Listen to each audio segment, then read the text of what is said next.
جوانی که دست میبردارد در حالتی که او قادر است که زنا کند، او قادر است که حرام کرده های خدا را رجوع کند، او قادر است که از حرام کرده های خدا بخورد، او قادر است که قتل نفس کند، لیکن همه این کردارهای بد یک جانب میگذارد و پای خدا به سوی مسجد آموخته میکند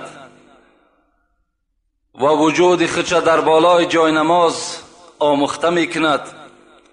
رسول اکرم گفتند این جوان دوست داشته ترین جوان به سوی خداست از روی آنی که این به سوی خدا توبه میکند.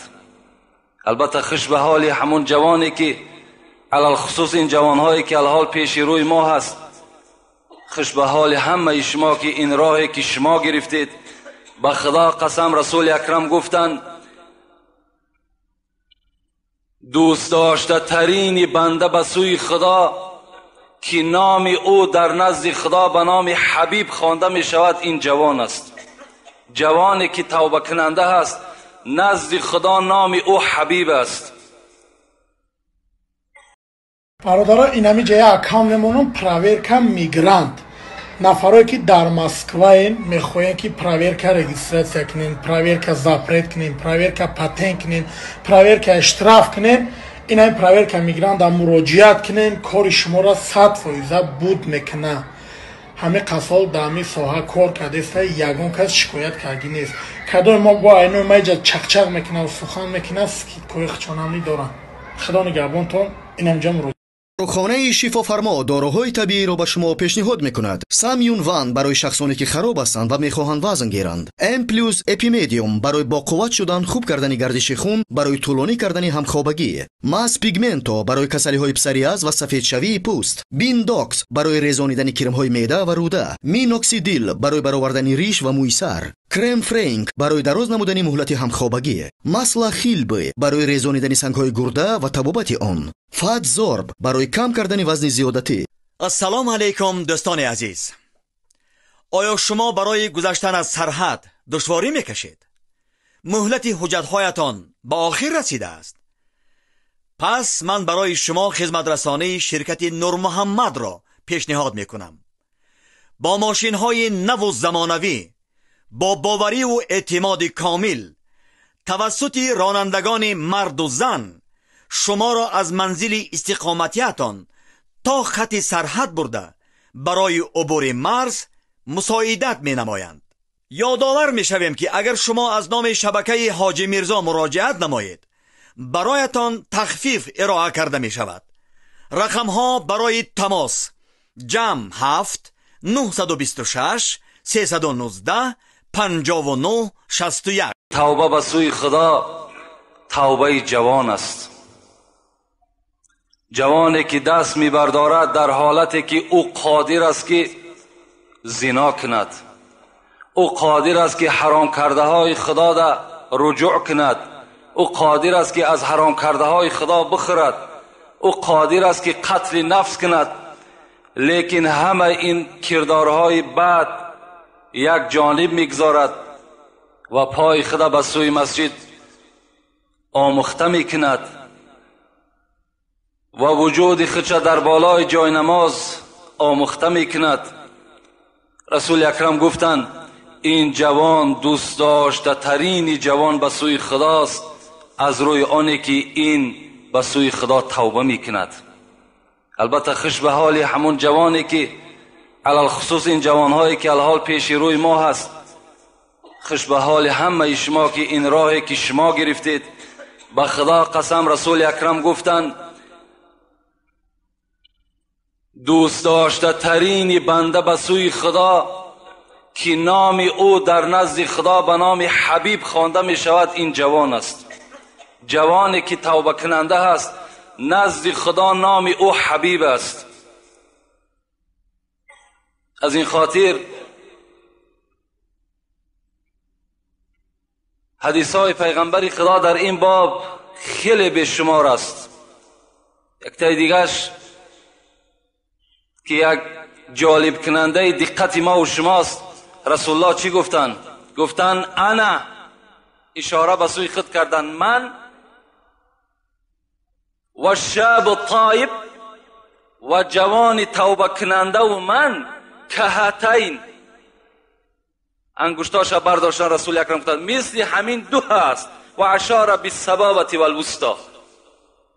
اشاره به سوی انگشت سبابه کردند، اشاره به سوی انگشت وسطا کردند. گفتند من و جوان توبه کننده مثل این دو انگشت در جنت نزدیک هستیم. الحمدلله که باوری کامل است که ما و شما در پهلوی پیغمبر خدا هستیم، زیرا رسول اکرم خود وعده کرده است کهاتین و اشاره بالسبابه والوسطی. دیدین گفت به همین منزله گفت جوانها بر من در جنت نزدیک هستند. برو در خدمت پیر مغانی، بکن طاعت به هنگام جوانی. به پیری قوت طاعت نماند، به پیری قوت طاعت نماند و یا قابیز تو را فرصت نماند. خدا رحمت کنه جنونه. حضرت میگه تو در خدمت پیر مغانی برا، تو خدمت رسول اکرم در سر بفرار، تو پیرو پیغمبر خدا شو. بکن طاعت به هنگام جوانی، حالت جوانی تا غنیمت بشمار، در حالت جوانیت خدا در نزدیک شو. برای چی؟ با پیری قوت طاعت نماند. این رکوعی که تو ملایم میکنی و سر خم میکنی و میره بر زمین و میخیزی، این آدم پیر کرده نمیتونه. این نمازهای طولانی که تو میخوانی، زبان آدم پیر به این نمیگرده دیگر. به پیری قوت طاعت نماند، دیگر قوت نمیماند. و یا قابیز تو را فرصت نماند. دویم مشکلات شمین است که قابیز گفته ملک الموت میگد، اون ملک الموت دیگر تو را فرصت نمیتد. پیری خودش یک نشانه مرگ است. تو را دیگر قابیز نمیماند. تو تکیه کننده دیگر با پیری هم نشو، بلکه اختنیم خمس قبل 50. این پیغمبر حدیثش غنیمت بشمار 5 چیز را پیش از 5 چیز. یکتش چی است؟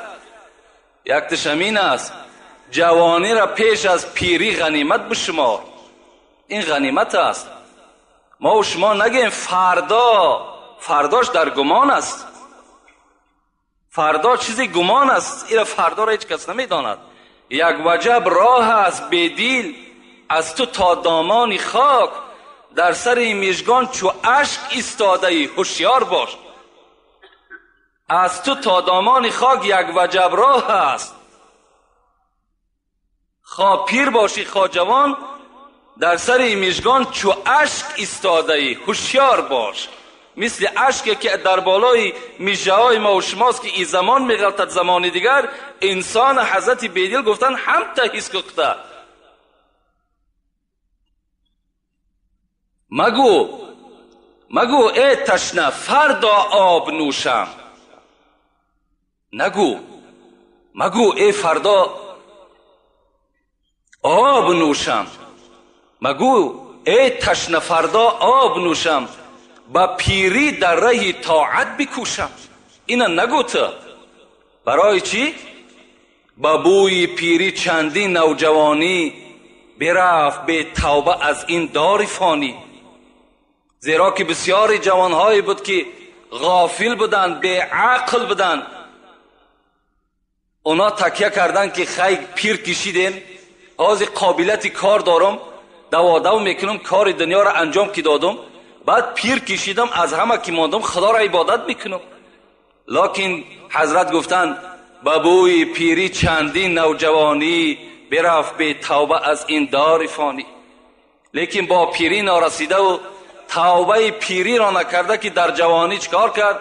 سفر کرد، رفت بر جای رفت که دیگر در اونجا این کار دنیای تو دیگر سبب نمی شود. در اونجا جایی هست که دیگر برای تو خجالتی تو دیگر هیچ معنی ندارد. آدم پشیمانیش در همین دنیاست. پشیمانی را در همین دنیا بکن، در اونجا دیگر پشیمانی سود ندارد، فایده ندارد. سبعتون، انس روایت میکنه حدیثه، سبعة یظلهم الله فی ظل یوم لا ظل الا ظله. 7 طایفه هست در روز قیامت که خیلی روزی گرم هست، خیلی روزی دهشت است.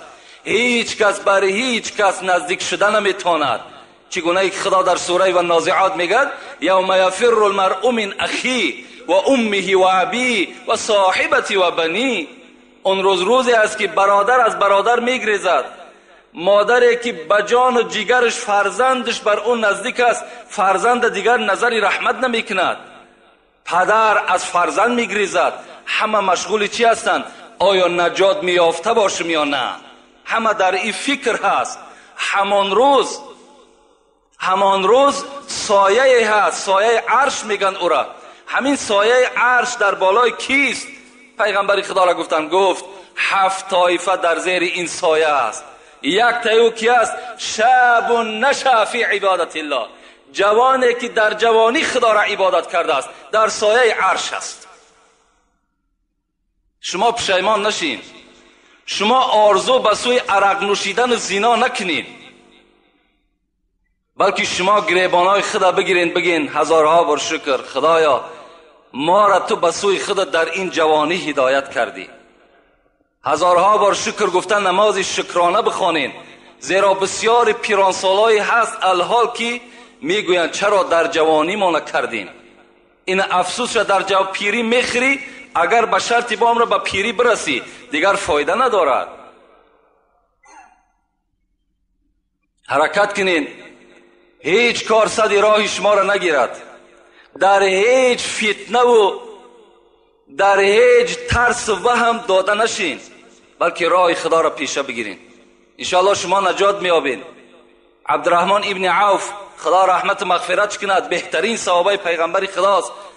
وقتی که بچهش در جنگ نابود شد، دادرش در جنگ نابود شد، پدر عوف عبدالرحمن نزد پیغمبر آمد، گفت پیغمبر خدا بچه من در جنگ ناپدید شد، او را دشمنها اسیر گرفتن، چیکار کنم؟ رسول الله گفت پدر عبدالرحمن تو شکست دل نشو، تو رفته در خانه نماز بخوان، بگو لا حول ولا قوت الا بالله العلی العظیم. هیچ قوت و توانایی نیست مگر بر همون ذات است. هر کاری که میکند او ذات میکند، تو بر او تکیه کن، پیش من شکایت نکن. وقتی که این پدر میگه آمد بالای جای نماز، طبق گفته پیغمبر خدا را که عمل کرد، هر روز میگه این کلمات میگفت. بناگاه از بین 1 ماه گذشت که فرزندش از اسارت دشمنها نجات یافت.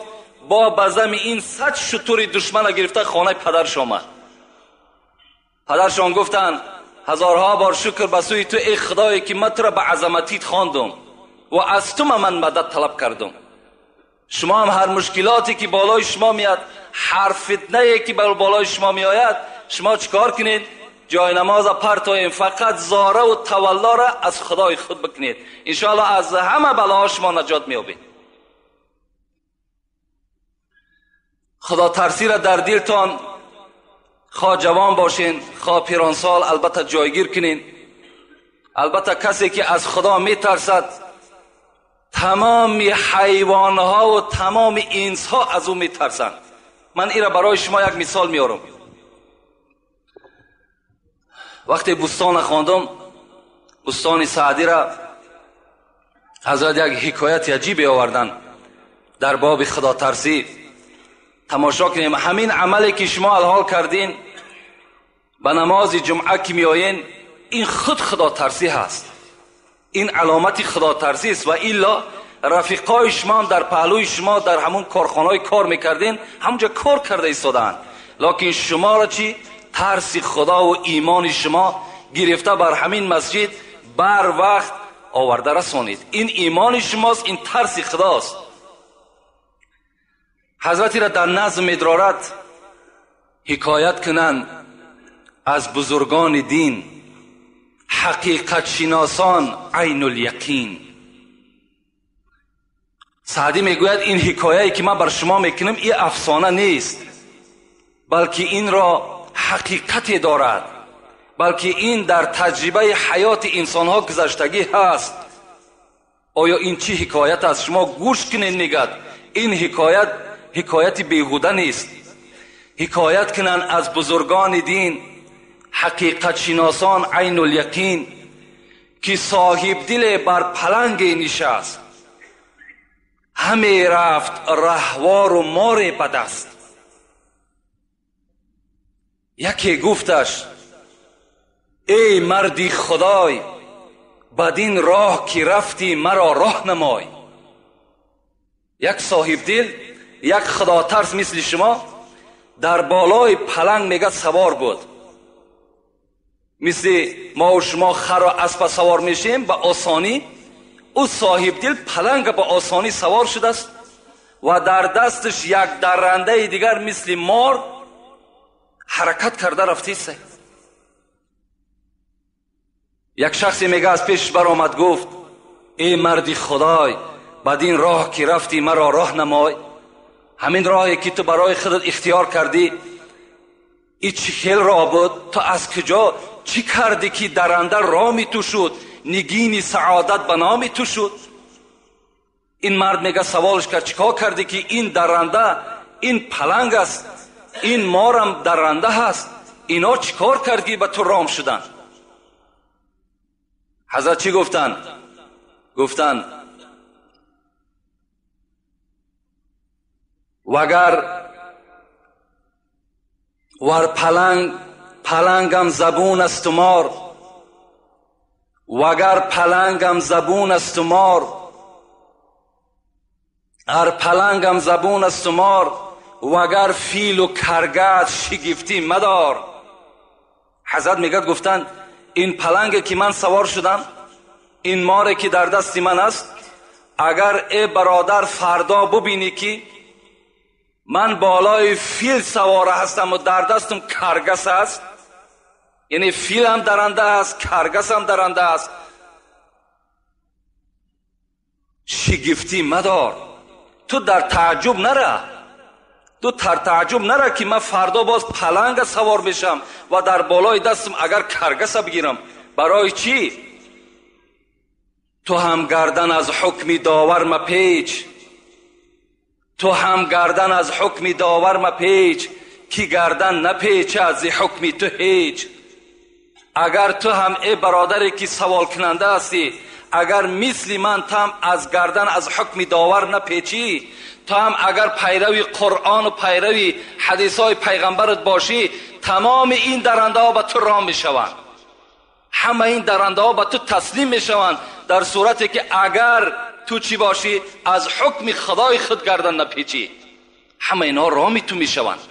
خدا رحمت کند عقبه ابن نافع یکی از سرفرمانده های اسلامی بود. میگد وقتی که رسول اکرم امرش کرد که شمال افریقا را ضبط کرده بگیر، حضرت میگد بر همون شمال افریقا حرکت کرد با همراهی سربازاش.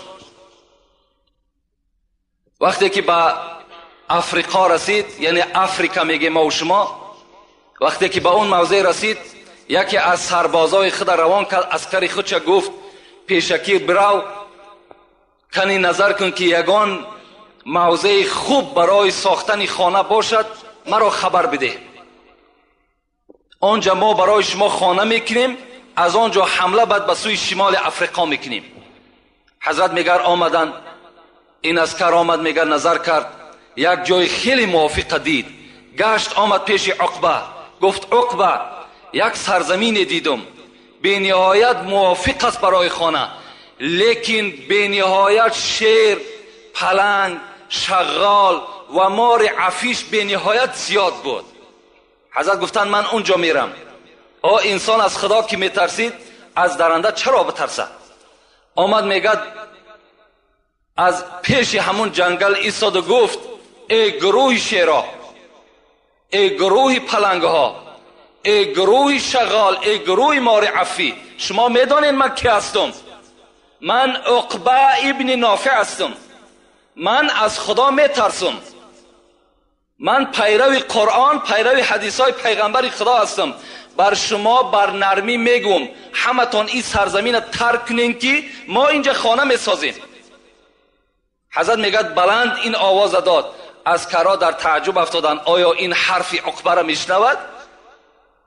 میگه از بین یک ساعت گذشت، به خدا قسم میگد پلنگ از پسش چند بچه دارد، شیر از پسش چند بچه دارد، مارایی که چند بچه دارد میگد سلا سلا از همون موضع میبرامدن. سربازا تعجب شدن، گفتن همشون برآمد عقبه بین حمله میکنیم همشون میکشیم. نه گفت، من به اینها مراجعت کردم، همچون یک بنده خدا ترس به اینها مراجعت کردم. اینا میدانند که عقبه از خدا میترسد، از این خاطر این سرزمین برای ما و شما ترک کردن تا که ما و شما اینجا خانه بسازید. بین یعنی حضرت گفتن حکایت کنن، این حکایتی که ما کردم سعدی میگد این حقیقت دارد که این از دوره پیغمبر خدا را صحابش به وجود آمدگی است. نظر میکنیم به خدا ترسی حضرت عمر. یک خدا ترسی از حضرت عمر را به شما میگم، بعدا انشاءالله موضوع خودمان آغاز میکنیم. حضرت عمر خدا رحمت و مغفرتش کند که بی نهایت ما عاشق عمر هستیم، عمر را بی نهایت دوست هم می‌داریم، زیرا که تمام وجودش از خدا میترسید، بی نهایت از خدا میترسید. رسول اکرم بیهوده نگفتن لو کان بعد نبی لکان عمر ابن الخطاب. اگر پیغمبری ختم نمیشد هر آینه بعد من پیغمبر عمر بود. این گپ نمیگفت. عمری که رسول اکرم قصر او را در جنت دیده بود و حتی گفت من داخل قصر تو نشدم زیرا که غیرتی تو بالای من غلبه کرد. همان عمری که یفر من ذله الشیطان. رسول اکرم گفت عمر تو وقتی ره میگردی شیطان از سایه تو میترسد برای که تو از خدا میترسی. همین عمر عادت داشت که شبها در همان محله مدینه در شهر مدینه سیر کند، تا به روز خواب نمیکرد. میگشت مردم چی مهمات داشته باشد، چی مشکلات داشته باشد، مردم در کدام موضوع صحبت میکند، چی کمبودی ها باشد، این گونه خلیفه ها بودن، این گونه پیشواها بودن. میگد بنز یک تیریزه آمد که یک زن میگد در بستر تنها خواب بود. میگد به خودش میگفت خدایا من از تو میترسم و الا اگر نترسم آتش بر این جاگه خود میزنم، یعنی زنا میکنم. میگه این سخن میگفت چند مدت است، میگفت خدایا این چند مدت است شوهر من در حرب است، در محاربه است، خدایا کی ایره میاری میرسانی، اشتهای شوهر دارم، پروردگار را از تو میترسم و الا به زنا دست میزنم. میگه این سخن میگفت. عمر وقتی میگه این سخن شنید در وجودش یک لرزه پیدا شد، گفت در اصل انسان است آخه اشتها دارد. در حال میگه پیش دخترش آمد حفصه. این در زمانی بود که پیغمبر که از دنیا گذشته بود، عمر در خلافت نشستگی بود. حفصه که زن پیغمبر خدا بود دختر عمر بود. آمد گفت حفصه گفت از تو یک چیز میپرسم. چی چیز؟ زن چند قدر طاقت دارد به شوهر؟ حفصه میگه حیا کرد. زنها یه وقتا هم حیا داشتند، زنها بی نهایت حیا داشتند. امروز بین خواهرای ما و شما در کدام سطح قرار دارند؟ ما و شما هم دهنامون پوشیدگی باری هم نمیگیم که امر خدا تا بجا بیار، از خدا بترس. حتی همین را نمیگیم، میترسیم، غیرت نداریم، نمیدانیم که فردا ما و شما را از این فرزندا میپرسند. اینا نمیگیم، اینا نمیفهمیم. میگه حیا کرد. گو حفصه گفت حیا نکن، تو اگرچه دختری منم باشی تو مادری من هستی، تو زن پیغمبر هستی، زنهای پیغمبر مادری ما هستند. میگه حفصه طاقت نکرد، به زبان نگفت و به دست اشاره کرد، 4 ایشان داد. گفت 4 ماه میتواند که زن به شوهر طاقت کند. و میگه آیتی را از سوره بقره خوان. این آیت معناش همین است که اگر مردها از شما 4 ماه جدا شدن، شما میتونین که نزد قاضی مراجعت کنین و خط طلاق خدا بگیرین. این 4 ماه را وقتی که میگه آیت که ذکر کرد، حضرت عمر در حال آمد پرسان کرد شوهری همین زن در کجاست؟ گفتن در ایران جنگ می رود، در ایران است. حضرت در همونجا خط برآوردن که کدام سربازی که به جنگ می رود از 4 ماه زیاد در محاربه اشتراک نکند، 4 ماه پس نزد زنش حتمی حاضر شود. این سنت حضرت عمر است که در جنگ هایی که حضرت عمر تشکیل میکرد این سنت جاری کرده بود، از 4 ماه زیاد یعنی عسکر جنگ نکند بلکه آمده زنی خودش خبر بگیرد. اینا بین این ترس خدا بود که حضرت اینا مشاهده کردند و اینا در عمل جاری کردند. یک شب میگد، یک قصه دیگرش میگیم انشاءالله، بعد دعا میکنیم. قصه های عمر به نهایت زیاد است، به نهایت زیاد است. یک شب میگد یک نماینده از شهر آذربایجان هم خیلی شهر قدیمینه است، از نماینده های پادشاه عرب امون آذربایجان یک نمایندهش نزد حضرت عمر روان کرد. خدا ترسی را من بر شما میگم. وقتی میگه این نماینده آمد شهر مدینه در رسید، شب بود. گفت خانه اگر عمر برم در شب تشویش می شود، شب در مسجد شب میگذرانم، سحر انشاءالله آن پیغامی که پادشاه بر من کرده است بر عمر میرسانم. شب میگه آمدم داخل مسجد در آمدم، همین نماینده آذربایجان. وقتی میگه در آمدم در مسجد نشستم، از یک گوشه مسجد میگه شب بی وقت بود، گریه می آمد، صدای گریه می آمد. کسی می گفت پروردگارا مرا ببخش، پروردگارا گناهایی که من کردم جملگی را ببخش، خدایا مرا از بندگی خود دور نساز، پروردگارا عاقبت کار مرا به خیر بساز. میگه هم تا کسی بود میگفت دعا میکرد، گریه میکرد. بناگاه میگه من مشتاق شدم، از دعای او لذت میبردم. وقتی میگه دعاش تمام کرد و میگه در گوشه مسجد نشست، به نزدش قدم زنان رفتم و در پهلوش نشستم. گفتم ای عاشقی خدا تو کی هستی؟ میگه حضرت به جانب من نگاه کرد، گفت من عمر ابن الخطاب هستم. میگه در وجودم یک لرزه پیدا شد، من آوازه عمر را شنیده بودم، عمر را ندیده بودم، در حالتی که عمر با پادشاه بود. میگه گفتم در این بیوقتی شب حضرت تو روز تا بیگاه مشغول هستی، شب چی میشود که راحت میکردی؟ حضرت میگه گفت ای برادر اگر من شب خواب کنم حق این بندگی خدا را کی میکند؟ اگر روز به خواب برم حق این رعیت، حق این مردم کی به جا میارد؟ برای پسر خطاب خواب شب خواب روز حرام است. حضرت میگه هم تا مراجعت کردن تا به روز میگه صحبت کردیم، سحر میگه بامداد یک جایه باز در همون مسجد خواندیم و میگه به جانب من گفت یگان پیغامی داشتی؟ میگه گفتم من از آذربایجان آمدم، از پادشاه خود یک هدیه برای شما آوردم، او را میخوام که به شما تسلیم کنم. حضرت عمر گفتن خوب میشود که خانه بریم، در خانه من شما را مهمانداری میکنم، هر پیغام و هر هدیه‌ای که داری اونجا من از شما قبول میکنم.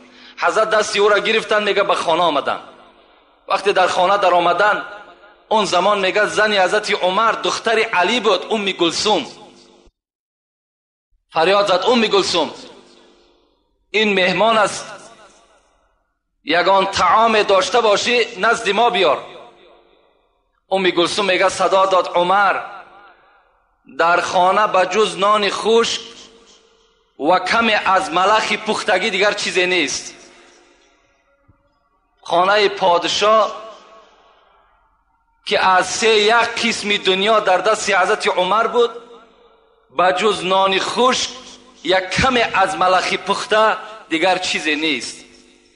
در خانه پادشاه گوشت بریان نیست، در خانه پادشاه نان ملایم نیست، در خانه پادشاه یگان آش دمداختگی نیست، در خانه عمر پول نیست، مال نیست، در بانک ها پول ندارد. حضرت یک کمی خشک میگه نان آوردن. این نماینده آذربایجان میگه وقتی که من زیر دندان میماندم دندان من در اون نان گذر نمیکرد، نمیگرفت، لیکن عمر میدیدم آهسته آهسته میگه همون نان میخورد. وقتی که بالایی که جای نشستم فقط زمین خالی بود، چیز پرتافتگی نبود. بعد از این میگه به جانب من گشت گفت چی هدیه داری؟ میگه لطمه کشاده کردم همون روی ما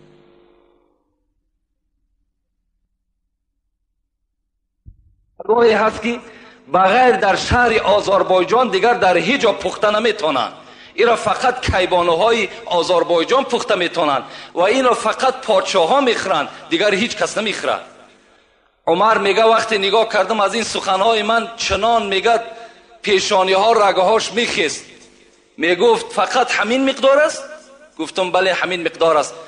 گفت فقرای مسلمانی که بیرون مدینه زندگی میکنن اونها را که حولا میتد؟ میگه گفتم آخی این باعث شماست.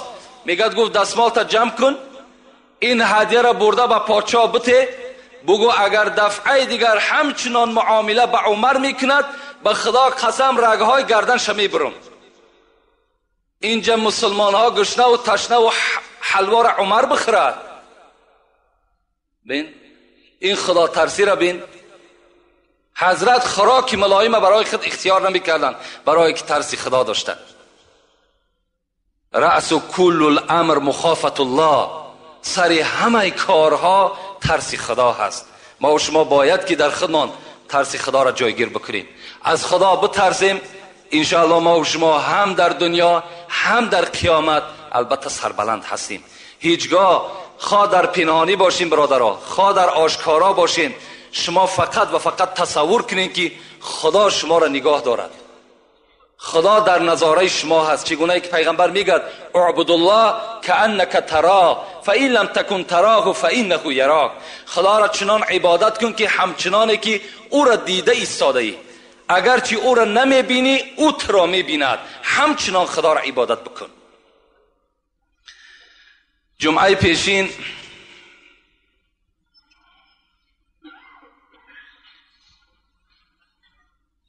موضوع ما و شما درباره مرگ بود و شدت مرگ بود. این موضوع خیلی موضوع دراز مدت هم هست، زیرا که تمام کتابها در باب مرگ و شدت مرگ البته سخنها می رود. این جمعه هم که باشد انشاءالله این موضوع را بر شما خاتمه می بخشیم. اعوذ بالله من الشیطان الرجیم، بسم الله الرحمن الرحیم. منها خلقناکم و فیها نعیدکم و منها نخرجکم تارة اخرى. صدق الله العظیم. خدا بر ما و شما میگوید ای بندگان، شما از خاک آفریده شدید. یعنی پدر شما حضرت آدم خداوند از خاک خلق کرد. و فیها نعیدکم، شما را مادامی که من از خاک پیدا کردم میگد خدا، و فیها نعیدکم، باز شما البته به خاک مبدل میشین. خاک بودین باز به خاک مبدل میشین. و فیها نعیدکم و منها نخرجکم تارة اخرى، باز از همین خاک روز قیامت وقتی که امر به زنده شدن شما می شود، شما باز از همین خاک سر می بردارین. شما از خاک پیدا شدین، به خاک رجوع میکنین، باز از همین خاک روز قیامت شما سر می بردارین. اگر چندی سلیمانی به خاک دهر یکسانی، اگر چندی سلیمانی سلیمان بی نهایت بای بود حضرت داوود بچش. اگر چند تای سلیمان باشی میگد اگر چندی سلیمانی به خاک دهر یکسانی و یا جمشید و خاقانی به خاک دهر یکسانی. اگر قند و عسل نوشی اگر قند و عسل نوشی اگر ملبوسی زر پوشی به ماهرویان در آغوشی به خاک دهر یکسانی.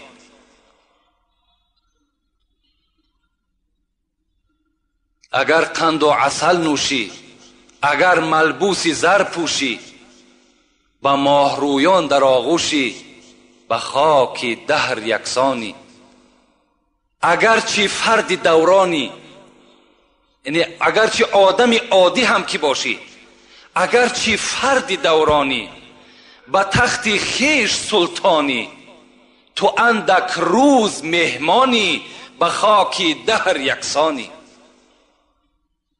اگرچه شاه تورانی، اگرچه شاه تورانی کی زور از شیر غرانی، پسند پهلوانانی به خاک دهر یکسانی. به یاد روی جانانی، به یاد روی جانانی، جنون تو سینه بریانی، چو بلبل گر غزل خوانی به خاک دهر یکسانی. البته به البته از خاک بودیم به خاک باز میگردیم، باز از خاک روز قیامت ما و شما سر میبرداریم. ایز خاکت آفریده خاکیا هوشیار باش، خاک بودی خاک گردی در منیان هوشیار باش. البته دنیا جای ابدیت نیست، دنیا جای نیست که ما و شما ابدی زندگی کنیم. اگر از خلاصه مرگ